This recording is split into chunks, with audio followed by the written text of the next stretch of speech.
某一家医院发生个火警，那我们那时候也有去掀人家的天花板，这个你知道吗？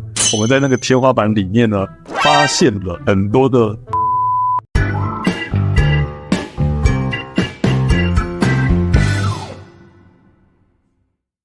Hello， 大家好，我是93先生，很高兴你继续收听这个频道，让你朝安全又迈向一步。嗨，我是晶晶，大家晚安。晚安。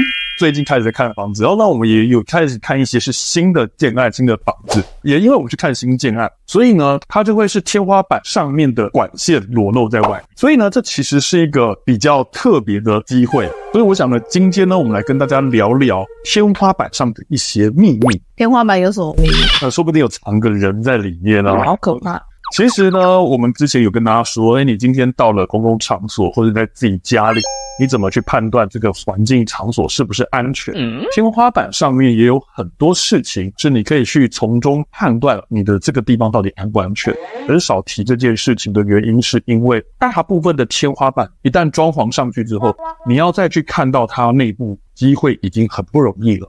假设也在最近在看房子，而且你是看的是新的建案，或者是你看的是老房子，但是你想要自己重新装潢，那说不定你有机会在你做装潢的时候去把这部分的安全也给补起来。那我首先想要先跟大家界定一下两个名词，我们等一下讲到的天花板就是指你自己新装潢上去的那一层东西，那另外一个呢，我们叫做楼板，建筑物那个格局它本身结构。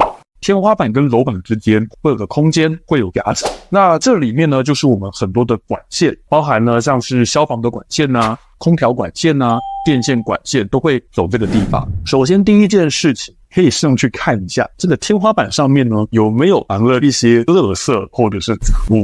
为什么会有垃圾跟杂物的扫？这个我之前有一个经验。就是我们的公司呢做一些全面的检查，我们就把那个天花板推开，发现里面呢居然有很多的塑胶包膜。那我们猜测很有可能是它装潢之后拆掉的保护膜，就把它丢在天花板上面。假设您像我们一样之后呢买了新房子，请师傅来做装潢，天花板盖好，那验收的时候呢注意一下，去检查一下天花板上面有没有被遗留了什么东西。那甚至呢我们也遇到它里面呢居然叠了很多很厚的缓冲海绵。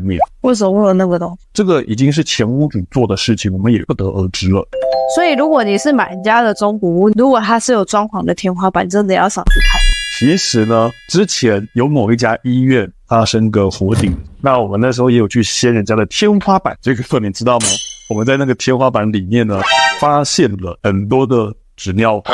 真的？怎么会？我在猜是因为家属在那边照顾病人，家属带太多东西进去啊。结果呢，他就偷偷呢把这些东西杂物藏在了天花板里面，当成了自家的仓库。扯哦，他的生活智慧网。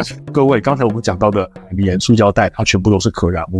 那个空间它会跑电线，所以万一在一个地方发生火灾，它附近就有很多可燃物给它烧，而且你的探测器也好，自动洒水头也好，还没有办法第一时间感测。没错，因为你都是装在天花板，装在那个空间的下方。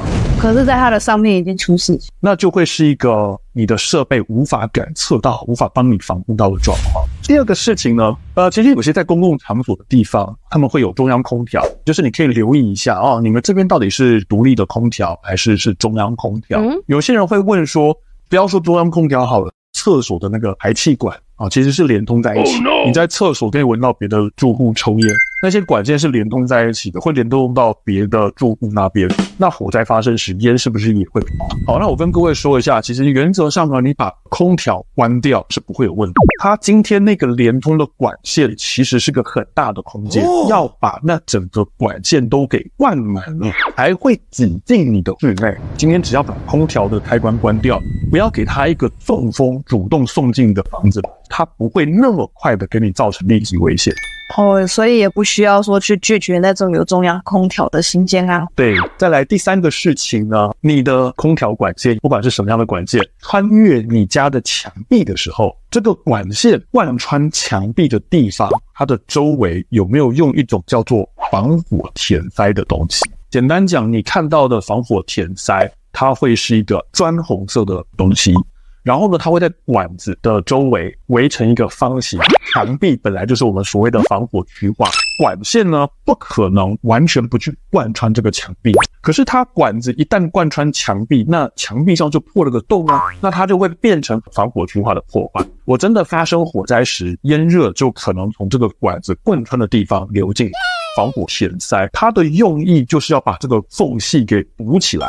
它还有一个特性，是它受热之后会膨胀。万一你是塑胶管被烧掉了，它膨胀起来就会把那个缝给堵起来。防火填塞必须要有正确的材质以及正确的工法。如果看得到的话，那个填塞的旁边一定会贴一个标签，注明这个是谁负责施作的。所以呢，如果没有看到那个，就是比较没有保障。我们不是在某某大卖场看到很像防火填塞，那时候你跟我讲说那个不是真的，我也有注意到它并没有你说的那个标签。没错，它是用油漆伪装的。最后一个呢，哪一些墙壁是建商在盖的时候本来就盖的墙壁？因为我们是在天花板装潢装完之后，想要把这个房子里面多做一些隔间，结果这时候盖的这个墙壁呢，它没有穿过天花板，墙壁没有长到楼板那个位置。对，那墙壁跟天花板中间是有一个缝隙。没错，万一外面发生火灾，它天花板最后被烧掉，它的烟会从天花板的上方流进你的房间里。你会以为你那个房间是个可以躲的环境，但实际上它的墙壁只有到天花板，而没有到楼板。所以它正确的做法应该是那个后来施作的墙壁应该要穿过那个天花板，然后顶到楼板。没错，你的这个天花板其实是那种轻钢架的，你还能够推上去确认，或者是你今天就是买了新房子要做装，你还有机会掌握这些事情的时候，我觉得这些是一些大家可以留意，为自己的家园增添一分安全的方法。好，所以呢，我想我们呢快速跟大家复习。首先第一个，看看天花板上面有没有杂物。第二件事情，我们的共通管线，你只要把它送风的动力关掉，其实影响没有到那么大。第三个呢，就是如果你的管线贯穿防火区划的部分时，最好要做防火填塞，合格的填塞是旁边要有标签的。最后一件事情，如果你的那个房间它的隔间墙壁是没有顶到楼板，那其实那个隔间也不是一个完整正确的防火区划。今天呢，关于这个天花板上面的秘辛就跟大家分享到这边。那么希望呢，今天的分享内容对大家的安全有所帮助。如果各位有从这集获得收获的话呢，请按赞、订阅、分享我们的影片。你有注意过你家的天花板吗？欢迎底下留言讨论。那今天就到这边咯，下次再见，拜拜。那甚至还有是我老师跟我分享的经验，他说他也是去到一个住宅的火警里面，结果天花板一掀开来的时候的一坛酒掉了下来啊！所以我说真的，这个天花板的上面真的就是所以酒窖也不一定是只能设在地下室。对啊，很扯，很夸张